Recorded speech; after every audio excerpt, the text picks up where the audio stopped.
আরে বাদশাহ সিকান্দারের জীবনী পড়লাম, উনি ওনার উজিরদেরকে মৃত্যুর আগ মুহূর্তে উজিরদেরকে বলল, হে আমার উজিররা, মনে হচ্ছে আমি দুনিয়াতে থাকবো না, তোমাদের কাছে একটা ওয়ারিশ, তোমাদের কাছে একটা ওসিয়ত নামা করে যাচ্ছি। আমি বাদশাহ সিকান্দার, তামাম জাহানের বাদশাহ, অর্ধ জাহানের বাদশাহ, বাদশাহ সিকান্দার, আমরা যাকে বাদশাহ জুলকারনাইন হিসাবে চিনি, ওই বাদশাহ জুলকারনাইন ওনার খলিফাদেরকে বলল, আমি যখন মারা যাব, মারা যাওয়ার পর কাফনের থেকে আমার দুইটা হাত বের করে দিবি, মসজিদের পালকির মধ্যে উঠাইয়া দুইটা হাত দুই দিকে বের করে পুরো শহর ঘুরাইবি। বাদশার খলিফারা জিজ্ঞাসা করলো, এমন ওসিয়ত নামা কেন? বাদশাহ জুলকারনাইন বলছেন, এটা বলা যাবে না, আমি যে ওসিয়ত নামা করেছি তোমরা পালন করবে কিনা। ওই খলিফা বলে, আপনি জাহানের বাদশাহ, আপনার ওসিয়ত নামা কিভাবে অপূরণ রাখি? বাদশাহ জুলকারনাইন কিছুদিন পর মারা গেলেন। মারা যাওয়ার পর গোসল দেওয়া হলো, কাফন দেওয়া হলো। জানাজার ঠিক আগ মুহূর্তে দুইটা হাত বের করে পুরো রাজ্য ঘুরানো হলো। মানুষ বলছে, দুনিয়ার যত লুবি মানুষ আছে তারা বলছে, দেখ দেখ, তাকায়া দেখ, বাদশাহ জুলকারনাইন দুনিয়া থাকতে আমাদের কাছ থেকে ট্যাক্স নিত, মৃত্যুর পরেও কেমন জানে হাত বের করে রয়েছে, এখনো যেমন মনে হচ্ছে টাকা চাচ্ছে। কিন্তু আল্লাহ ওয়ালা বলে, না না, বাদশাহ সিকান্দার টাকা চাই নাই, বাদশাহ সিকান্দার হাত বাড়িয়েছে ট্যাক্স নেওয়ার জন্য না, বাদশাহ সিকান্দার বুঝিয়ে দিয়েছে আমি দুনিয়ার বাদশাহ। কিন্তু কবর জগতে যখন রওনা দিলাম, তাকায় দেখো বাদশাহ সিকান্দারে হাত খালি, কবরে নেওয়ার মতো বাদশাহ সিকান্দারে একটা পকেট পর্যন্ত তো নাই। কথা বলুন ঠিক কিনা? আমি বাদশাহ সিকান্দার যখন কবর দেশে যখন রওনা দিলাম, কিচ্ছু নাই, কিচ্ছু নাই, কিচ্ছু নাই। বাদশাহ সিকান্দার নিতে পারে নাই, আপনি আমি কি নিব? যে কোন আজরাইল মৃত্যুর জান যখন কবজ করে ফেলবে, দুনিয়াতে সব কিছু পর হয়ে যাবে, কেউ তোমার আপন না। তাহলে আপন হবে কে? আপন হবে আপনার নেক আমল, আপন হবে আপনার নেককার সন্তান, আপন হবে আপনার সাদকায়ে জারিয়া। আপনি মসজিদে একটা ফ্যান দিয়েছেন, ওই ফ্যানের নিচে দাঁড়িয়ে একজন মুসল্লি নামাজ আদায় করেছে, এটার সওয়াব আপনার কবরে যাবে। আপনি গ্রামের মধ্যে একটা টিউবওয়েল দিয়েছেন, টিউবওয়েল থেকে মানুষ পানি পান করছে, ওইটার সাদকায়ে জারিয়া আপনার কবরে যাবে। আপনি একজন এতিমকে কোরআন হাদিয়া দিয়েছেন, একজন এতিমকে পাঞ্জাবি উপহার দিয়েছেন, ওই বান্দা আপনার জন্য দোয়া করা লাগবে না, অটোমেটিক্যালি আমার আল্লাহ আপনার কবরের মধ্যে এর হাদিয়া পৌঁছায় দিবেন। বলেন না সুবহানাল্লাহ? তাহলে বেশি বেশি দান সদকা করার দরকার আছে না নাই? আমার নবীজি সাল্লাল্লাহু আলাইহি সাল্লাম বলছেন, আমি যখন মেরাজে গেলাম, আমি দেখেছি বেশিরভাগ জাহান্নামে যারা যায় তাদের মধ্যে ম্যাক্সিমাম হচ্ছে মহিলা, ম্যাক্সিমাম হচ্ছে তারা মহিলা। মহিলারা বেশি জাহান্নামে যাবে। আল্লাহ রসুলকে জিজ্ঞেস করা হলো, ইয়া রাসূলুল্লাহ, মহিলারা কেন জাহান্নামে যাবে? আমার নবীজি বলছেন, তারা জাহান্নামে যাওয়ার অন্যতম কারণ হচ্ছে তারা মানুষদেরকে অভিশাপ দেয়, কথায় কথায় অভিশাপ দেয়, তোর উপর লানত পড়ুক, তোর উপর আল্লাহর গজব পড়ুক, এরকম দেয় কিনা? আরে এমন মাও তো আছে নিজের সন্তানকে এরকম অভিশাপ দিয়ে বসে, যে তোর উপর আল্লাহর গজব পড়ুক। তো আমার নবী বলছেন ম্যাক্সিমাম মহিলা জাহান্নামে যাবে তারা অভিশাপ দেওয়ার কারণে। 2 নাম্বার, তারা অকৃতজ্ঞ। তার স্বামী তার জন্য যদি পুরো দুনিয়াও দিয়ে দেয়, স্বামীর উপর সে শুকর আদায় করতে জানে না, সে শুকর আদায় করতে জানে না। অনেক মেয়ে এরকম বলে যে তোমার সংসার কইরা আমার জীবনটা শেষ করে ফেলছি, বলে কিনা? আমার নবী বলছে ওই মহিলা ডাইরেক্ট জাহান্নামের মধ্যে যাবে। কোন মহিলা তার স্বামীকে এমন কথা বলার কোনো অধিকারই রাখে না। আপনি তাকায় দেখেন, আম্মাজান ফাতেমাতুজ জোহরা রাদিয়াল্লাহু তাআলা আনহা, হযরত আলীর কি ছিল? গড় ছিল না, বাড়ি ছিল না, খাওয়ার মতো রুটি পর্যন্ত ছিল না। আম্মাজান ফাতেমা কি কোনো সময় এই কথা বলছেন যে আমি আপনার সংসার করে জীবন শেষ? উনি তো এই কথা বলার অধিকার রাখেন, উনি তো ইমামুল মুরসালিনের মেয়ে, উনি তো জাহানের বাদশার মেয়ে, উনি তো এই কথা বলার অধিকার রাখে। কিন্তু উনি বলেন না। হযরত আলী রাদিয়াল্লাহু তাআলা আনহুর কাছ থেকে শুনলাম, উনি কি করলেন? দাওয়াতি কাজ শেষ করে রাতের বেলা ঘরের দরজার মধ্যে টুকা দিলেন, টুকা দেওয়ার সাথে সাথে আম্মাজান ফাতেমা দরজা খুলে ফেললেন। 1 দিন 2 দিন 3 দিন এরকম করে চলছে। একদিন হযরত আলী জিজ্ঞেস করলেন, ও ফাতেমা, আমি তো রাতের বেলা দাওয়াতে কাজে যাই, ইসলামের কাজে যাই, ইসলামের জন্য যুদ্ধ করি, তুমি কি রাতের বেলা ঘুমাও নাই? একবার টুকা দেওয়ার সাথে সাথে দরজা খুলে ফেলো। আম্মাজান ফাতেমা বলে, আমার বাবা শিখিয়ে দিয়েছে বলতেছে, আরে স্বামীর মর্যাদা কেমন, স্বামীর সম্মান কেমন, আমি যদি ঘুমিয়ে থাকি তুমি দরজায় ডাক দিবে, যদি আমি খুলতে না পারি, ঘুম যদি লেগে যায় আপনার কষ্ট লাগবে। এই জন্য আমি ইমামুল মুরসালিনের মেয়ে, মা খাতুনে জান্নাত, হাসনাইনে কারিমাইনের মা, আমি ফাতেমা দরজার মধ্যে পিঠ লাগিয়ে বসে থাকি, তুমি যখন দরজার মধ্যে টুকা দিবে, তুমি যেন দরজায় নয়, আমি ফাতেমার কলিজার মধ্যে যেমন টুকা দাও, আমি সঙ্গে সঙ্গে দরজা খুলে দিই। বলেন সুবহানাল্লাহ। ওনার আদর্শ আম্মাজান ফাতেমা পৃথিবীর সমস্ত মহিলার আদর্শ, ঠিক কিনা? আম্মাজান ফাতেমা পৃথিবীর সমস্ত মহিলার জন্য মডেল। উনি যেভাবে জীবন যাপন করেছেন, প্রত্যেকটা মহিলা সেভাবেই জীবন যাপন করতে হবে। কিন্তু আফসোসের বিষয় হচ্ছে, আপনি রসুলপুর শুরু থেকে শেষ পর্যন্ত তালাশ করেন, একজন মহিলার কাছে আম্মাজান ফাতেমাতুজ জোহরার জীবনী পাবেন না। একজন আম্মাজান ফাতেমাতুজ জোহরার জীবনী পাবেনই না। থাকতে পারে, তবে 98% অসম্ভব। আপনার আদর্শ উনি, ওনার জীবনী আপনার কাছে নাই। আপনাকে শিখতে হবে ওনার কাছ থেকে স্বামীকে কিভাবে সম্মান করতে হবে। আমার নবীজি বলছেন, কোন স্ত্রী যদি মারা যায়, স্বামী দুইটা হাত তুলে যদি বলে, মালিক আমি আমার স্ত্রীর উপর খুশি, আমি তার উপর রাজি, আমার আল্লাহ সঙ্গে সঙ্গে ওই মহিলাকে জান্নাত দান করে দেন। স্বামী বলছে কি, তার উপর আমার কোনো অভিযোগ নাই, তার উপর আমি খুশি, আল্লাহ সঙ্গে সঙ্গে তার জীবনে গুনাহ মাফ করে দেন। শুধু তাই না, বলছেন এতক্ষণ মহিলাদেরকে দিলেন, আমাদের পুরুষের কি কোনো দায়িত্ব নাই? হ্যাঁ আছে।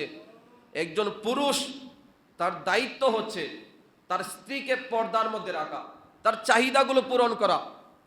যদি কোনো স্বামী মারা যায়, হাদিসটা এভাবেও আসছে, যদি কোনো স্বামী মারা যায়, তার স্ত্রী যদি বলে সে আমার হক আদায় করেছে কিংবা না করুক, আমি তার উপর খুশি, মালিক তুমি খুশি হয়ে যাও, আমার আল্লাহ ওই স্ত্রীর কারণে ওই স্বামীর কবরটা জান্নাত বানিয়ে দেয়। তাহলে আমাদেরও দায়িত্ব আছে। তো আমাদের তখন গায়রত নাই, গায়রত নাই আমাদের পুরুষের। আজকে আত্মমর্যাদা বোধ নাই। স্ত্রীকে পাঠিয়ে দিচ্ছি মার্কেট করার জন্য, স্ত্রীকে পাঠিয়ে দিচ্ছি মাছ বাজারে, স্ত্রীকে পাঠিয়ে দিচ্ছি আপনাকে এই মার্কেটের মধ্যে। আফসোস আমাদের জন্য।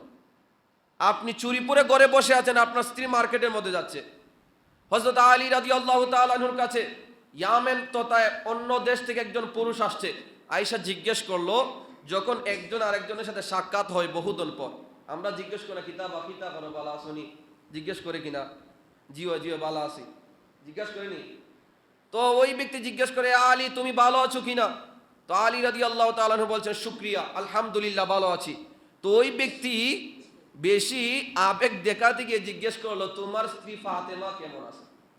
নাউজুবিল্লাহ, বলেন না নাউজুবিল্লাহ। বলবেন হুজুর স্ত্রীর কথা জিজ্ঞেস করে দোষের কি আছে?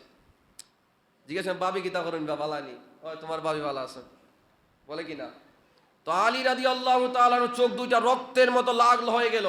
তো আলী জিজ্ঞেস করলেন, তুমি যদি মদিনার হইতে, এতক্ষণে তোমার গর্দান আমি আলাদা করে দিতাম। আমার স্ত্রী কেমন আছে এটা জানার তোমার কি দরকার? এটা তোমার কি দরকার? আজকে আমরা আমাদের স্ত্রীদেরকে বাজারের মধ্যে ছেড়ে দিয়েছি। আফসোস আমাদের জন্য। মহিলা যখন ঘর থেকে কথা বলে, রাস্তা থেকে তার হাসির আওয়াজ শোনা যায়, রাস্তা থেকে তার কথাবার্তা শোনা যায়। দুই মহিলা যখন ঝগড়া লাগে, পুরো গ্রাম একত্রিত হয়ে যায়। কেন? এগুলো বন্ধ করতে হবে। আপনাকে আমার আল্লাহ তাআলা সম্মান দান করেছেন, আমার নবী আপনাকে ইজ্জত দান করেছেন। এমন একটা যুগে আপনি আমি ইসলাম পেয়েছি। আমার নবী এসে দেখলেন মহিলাদেরকে জীবন্ত কবর দেওয়া হচ্ছে। আমার নবী এসে দেখলেন মহিলাদের কোনো ইজ্জত নাই, রাস্তাঘাটে যৌন আদান প্রদান করা হচ্ছে, রাস্তাঘাটের মধ্যে নারীদেরকে অপদস্থ লাঞ্ছিত করা হচ্ছে, নারীদেরকে নর্তকী বানানো হচ্ছে। আমার নবী যেই জামানার মধ্যে তাশরিফ আনলেন, মেয়েদেরকে মানুষ রাস্তাঘাটে ইজ্জত করে না, মেয়ে হলে মানুষ জীবন্ত কবর দেয়, ঠিক কিনা? এমনি জাহেলাতের যুগে আমার নবী এসেছিলেন। তো আমার নবী আয়েশা নারীদেরকে সম্মান প্রতিষ্ঠা করেছেন। আমার নবী জিজ্ঞেস করলেন, ও সাহাবীরা, তোমরা কি জানো একজন ব্যক্তি আছে যার চেহারার দিকে তাকাইলে আমার আল্লাহ কবুল হজের সওয়াব দিয়ে দেয়? তোমরা কি জানো ওই মহিলার চেহারার দিকে তাকাইলে কবুল হজের সওয়াব দেওয়া হয়? ওই জিজ্ঞেস করা হলো, ইয়া রাসূলুল্লাহ, ওই ব্যক্তিকে? আমার নবী পুরুষের কথা বলেন নাই, আমার নবী এক নম্বরে বলছেন তোমার মায়ের চেহারার দিকে তাকাও। শুধু তাই না, আমার নবী বলছেন, রিদার রব্বি ফি রিদাল ওয়ালিদাইন ওয়া সাকাতু রব্বি ফি সাকাতিল ওয়ালিদাইন। তুমি যদি তোমার মা বাবাকে খুশি রাখো, আমার আল্লাহ খুশি হয়ে যায়। তুমি যদি তোমার মাকে কষ্ট দাও, আমার আল্লাহ কষ্ট পায়। বলেন না নাউজুবিল্লাহ। অর্থাৎ মা বাবার সন্তুষ্টি, আল্লাহ সন্তুষ্টি। একটু বিরহে দিল পুরে সরকার যে আমার ইয়া রাসূলুল্লাহ, বিরহে দিল যে আমার ইয়া রাসূলুল্লাহ, আমার কেউ নেই তুমি চারা সাহারা ইয়া রাসূলুল্লাহ, আমার কেউ নেই তুমি চারা সাহারা ইয়া রাসূলুল্লাহ। কত জনে দেখে তোমায় কলিজা শীতল হয়ে যায়, আমাকে দাও না দিদার একেবারে ইয়া রাসূলুল্লাহ, আমাকে দাও না দিদার একেবারে ইয়া রাসূলুল্লাহ, আমার কেউ নেই তুমি চারা সাহারা ইয়া রাসূলুল্লাহ, আমার কেউ নেই তুমি চারা সাহারা। এই যে আমাদের মুয়াজ্জিন সাহেব একটা গজল গায়, নবী মোর পরশমণি, নবী মোর সোনার কণি, নবী নাম জপে যে জন সেই তো দোজাহানের ধনী। ঠিক কিনা? এই গজলটা লিখেছেন কাজী নজরুল ইসলাম। মুয়াজ্জিন সাহেব যত গজল গায় সবচেয়ে ভালো লাগে এই গজলটা গাইলে। সত্য কথা, এই গজলটা গাইলে আমার ভালো লাগে। কাজী নজরুল এখানে বলছেন, নবী নাম জপে যে জন সেই তো দোজাহানের ধনী, নবী মোর পরশমণি, নবী মোর সোনার কণি, নবী নাম জপে যে জন সেই তো দোজাহানের ধনী। কাজী নজরুল মাদ্রাসায় পড়ে নাই, ভার্সিটির মধ্যে পড়ে নাই। কাজী নজরুল বলছে, এ মুনাফিক মৌলবী, তুই নবীর নামের জিকিরকে বিদআত ফতোয়া দিবি, নবীর নামের জিকিরকে শিরিক ফতোয়া দিবি। আর আমি কাজী নজরুল বললাম, নবীর জিকির যে করবে দুনিয়া এবং আখিরাতের মধ্যে শ্রেষ্ঠ মর্যাদা পাবে। বলেন না সুবহানাল্লাহ। কেউ পারছে আসলে কাজী নজরুলের লেখাটাকে ভুল ধরতে? এই জন্য নবীর জিকির করলে কোনো গুনাহ আছে? বরঞ্চ আল্লাহ বলছেন, কোন বান্দা যখন আমি মালিকের জিকির করে, আমি মালিকের জিকির বাদ দিয়ে যখন আমার হাবিবে রহমান জিকির করবে, যখন আমার নবীর জিকির করবে, আমি আল্লাহর জিকির করলে আমি আল্লাহ যত খুশি হই, আমার নবীর জিকির করলে আমি আল্লাহ এর চাইতে বেশি খুশি হই। বলেন না সুবহানাল্লাহ। তাহলে পারবেন ইয়া রাসূলুল্লাহ ডাক দিতে? বিরহে দিল পুরে চারকার যে আমার, আরো জোরে, বিরহে দিল পুরে চারকার যে আমার, আমার কেউ নেই তুমি চারা সাহারা, আমার কেউ নেই তুমি চারা সাহারা। একটা হাদিস শরীফ শেষ করে আমি বলে শেষ করছি। বর্তমানে আমরা দেখতে পাচ্ছি ফিলিস্তিন নিয়ে, এই যে ফিলিস্তিনে মুসলমান নির্যাতিত নিপীড়িত, ঠিক কিনা? তো আমরা অনেকেই আমরা যার যার জায়গা থেকে সামর্থ্য অনুযায়ী প্রতিবাদ করছি। আমরা সামর্থ্য অনুযায়ী কেউ ত্রাণ পাঠাচ্ছে। এই যে আমাদের আহলে সুন্নাত ওয়াল জামাতের রণবীর মুফতি আলাউদ্দিন জিহাদি হাফিজাহুল্লাহ, মুফতি হাসানুর রহমান হুসাইন নকশবন্দি, মুফতি গোলাম রব্বানী কাসিমি, ওনা বাংলার জমিন থেকে পাড়ি দিয়ে ফিলিস্তিনের জমিনে গিয়েছেন ফিলিস্তিনি মুসলমানদেরকে সাহায্য করার জন্য, ঠিক কিনা? তো এটা নিয়ে অনেক গুজব ছড়ানো হচ্ছে, ওনারা ফিলিস্তিন কেন গেলেন? ফিলিস্তিন যে অ্যাটাকটা হয়েছে, ফিলিস্তিন যাওয়া কি এত সহজ? 2 মাস 3 মাস আগ থেকে ভিসা প্রসেসিং করা লাগে, প্ল্যান করা লাগে। ওনারা তো আর জানতো না এমন সময় অ্যাটাকটা হবে। মুফতি আলাউদ্দিন জিহাদি, মুফতি হাসানুর রহমান হুসাইন নকশবন্দি, মুফতি গোলাম রব্বানী কাসিম, ওনারা গিয়েছেন ফিলিস্তিনি মুসলমান ভাই বোনদেরকে ত্রাণ দেওয়ার জন্য। এটাও আমাদেরকে সমালোচনা কেন্দ্রবিন্দু হয়ে গেছে। কেন গেলেন ভাই? আপনি আমি ঘরে বসে আছি, একজন ত্রাণ নিয়ে গেছে, এটা নিয়ে আমাদের মাথা ব্যথা। আল্লাহ পাক রব্বুল আলামিন আমাদেরকে হেদায়েত দেন, সব বলুন আমিন। তো একটা সমাজ দেখা গেল, আমরা যার যার জায়গা থেকে আমরা মানববন্ধন করছি, মিছিল করছি, প্রতিবাদ করছি, পুরো বিশ্বকে দেখিয়ে দিচ্ছি, হে ফিলিস্তিনি মুসলমান, তোমরা কখনো ভেবো না তোমরা একা না, আমরা মুসলমান তোমাদের ভাই, তোমাদের সাথে আছি। মানববন্ধনের মানে তো এটাই। মানববন্ধন মানে আমরা জাতিসংঘকে বুঝিয়ে দিচ্ছি, হে জাতিসংঘ নীরব কেন? আমরা আজকে রাজপথের মধ্যে জানিয়ে দিচ্ছি, আমার ভাই ফিলিস্তিনি মুসলমান ভাই বোনদেরকে নির্যাতন করা হচ্ছে, তোমরা জাতিসংঘ বসে আছো কেন?